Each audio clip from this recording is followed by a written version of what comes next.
सीधा रुख कर लेते हैं हमारे मैनेजमेंट की ओर, जहां पर आज हम अनुपम रसायन के मैनेजमेंट से बात करेंगे। पहली तिमाही के नतीजे और कंपनी की विस्तार योजना क्या है, इस पर बात करने के लिए हमारे साथ कंपनी के डिप्टी CFO माफ़ कीजिएगा विशाल ठक्कर जुड़ गए हैं।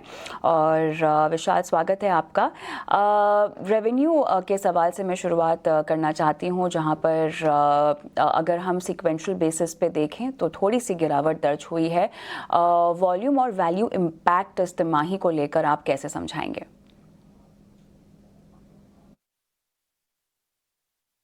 अगर आप देखेंगे तो हमारे बिजनेस में जो भी बिजनेस होता है वो फर्स्ट हाफ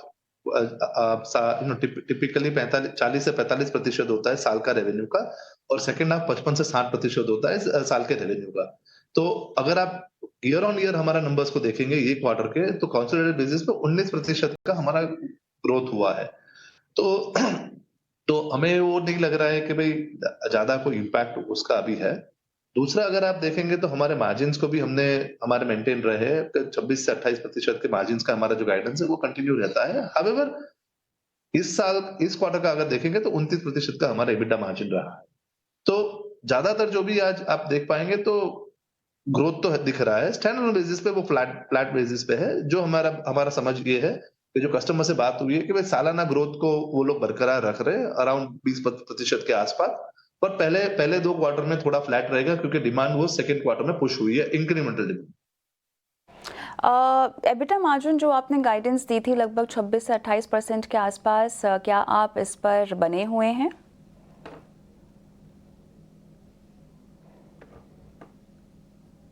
तो अगर आप देखेंगे तो हमारे एबिटा मार्जिन्स का जो हम हर बार बोलते हैं कि भाई हमारा जो बिजनेस मॉडल ऐसा है कि जिसके अंदर मार्जिन्स प्रोटेक्टेड रहते हैं, बिकॉज हमारा कॉस्ट सब कुछ पास थ्रू होता है।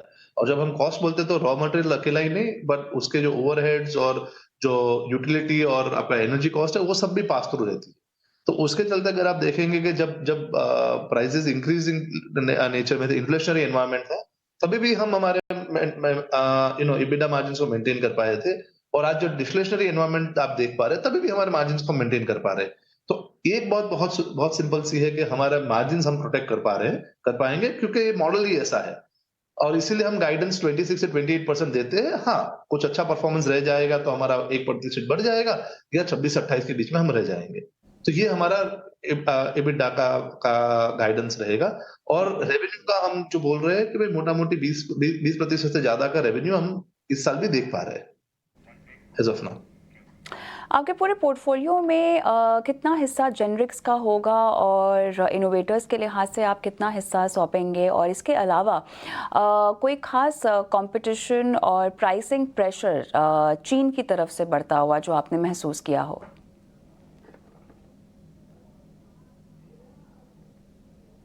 तो अगर आप हमारी बात को देखेंगे तो लास्ट ईयर जब हमने साल खत्म किया था, हमारा हमारा आरओसी 15% था, जो हमने बोला था कि 1 से 2% इस साल में और बढ़ेगा, जो हमको लग रहा है कि होना चाहिए। और दूसरा, अगर आप इन्वेंट्री और वर्किंग कैपिटल की जो हमारी जो बात है, वो ट्रेजेक्टरी जो हमने बोली है कि जो हमारा जो ज्यादा था इन्वेंट्री, जो उसको हम लोग अनवाइंड कर रहे हैं, तो वो जो एक प्रोसेस है वो चालू है। तो इस साल के अंत में भी आप देखोगे तो अच्छा खासा उसमें भी सुधार दिखेगा।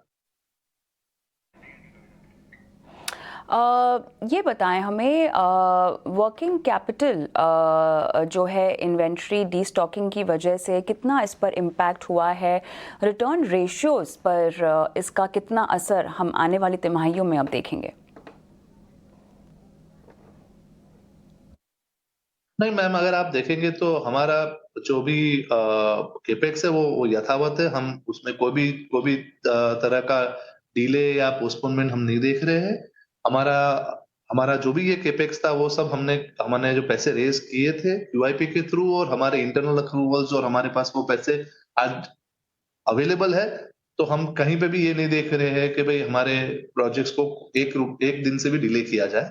हमारा अनुमान ये है कि भाई ये साल के माने 12 महीने आज से लेके उसमें ये पूरे प्रोजेक्ट्स को हम मेजॉरिटी कंप्लीट करना चाहेंगे।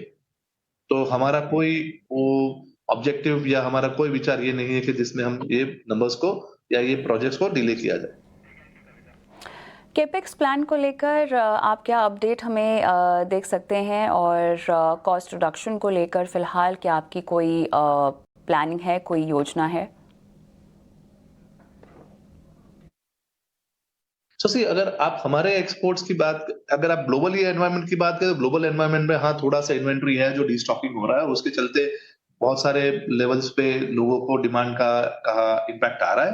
पर अगर आप हमारे स्पेसिफिक बात करें तो आज की तारीख में जो हमारे हमने जैसे पहले भी बोला कि हमारा ये कस्टमाइज्ड बिज़नेस मॉडल है, जिसके अंदर हम कस्टमर के साथ वन टू वन बेसिस पे डेवलपमेंट करते हैं, डेवलप काम करते हैं। और हमारे प्रोडक्ट्स आप सही है कि 40 35 से 40% यूरोप में जाते हैं और वो यूरोप से आगे आपके जो कंज्यूम होते हैं वो ब्राज़ील में होता है या आपके यूक्रेन में बहुत सारे अलग-अलग कंट्रीज़ में आपका आपका सप्लाई जाता है। तो उसके चलते साउथ अमेरिका है, यूरोप है, तो पूरे में जाएगा। तो उसके चलते हमारे डिमांड में इतना ज़्यादा हमें आज एट लीस्ट हमने जितना भी हमने कस्टमर से बात की है, हमें बहुत ज़्यादा अंतर दिख नहीं रहा है उनकी डिमांड उनके expectation of demand for the year के लिए। तो आज तो हमें कुछ ज़्यादा दिख नहीं रहा है स्पेशली फॉर जो हमारे जो प्रोडक्ट रेंजेस है उसमें।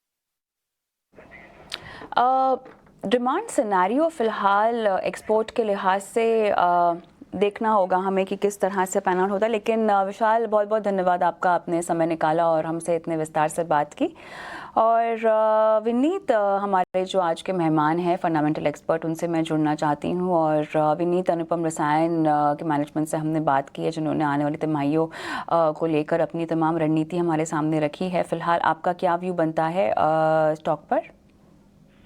देखिए, ये जो टैनफैक्ट का एक्विजिशन उन्होंने किया था उसकी वजह से थोड़े मार्जिन सप्रेस हुए हैं, बट हमें लगता है कि आगे जाके इनकी फ्लोरिनेशन स्पेस में 14 से 15 मॉलिक्यूल्स हर साल 5-6 से नए मॉलिक्यूल्स इंट्रोड्यूस करने की जो उनका टारगेट है वो निश्चित वो लोग अकम्पनी करेंगे, अकम्प्लिश करेंगे।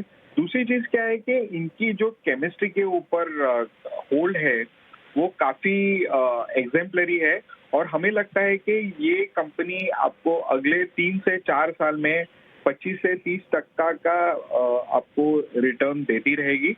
और इसके बदौलत हमें लगता है कि ये स्टॉक स्टेडी कंपाउंडर के हिसाब से लेना चाहिए। All decline should be used to buy into this stock. Alright, आप एक बार लेवल्स अपने दोहराएंगे यहाँ पर जिस अवधि के लिए आप सुझा रहे हैं विनीत? देखिए, मुझे लगता है कि ये stock over the next 2 years 1200-1300 तक पहुंच जा सकता है। So you are expecting a 20 to 25% CAGR growth और आप 950 के रेंज में इसको एक्यूमुलेट करिए स्टॉक ऑन डिक्लाइन और आपको अच्छे खासे मुनाफे मिलेंगे ओवर द नेक्स्ट 2 years। थोड़ा सा नज़रिया महीनों से ज़्यादा है, 1 से 2 साल का नज़रिया जो है, लगभग 2 साल का तो आप रेकमेंड कर ही रहे हैं। 900 साढ़े 900 के लेवल पर खरीदारी की जा सकती है, 1200-1300 तक के लेवल्स देखने को मिल सकते हैं। विनीत, आप बने रहे हमारे साथ।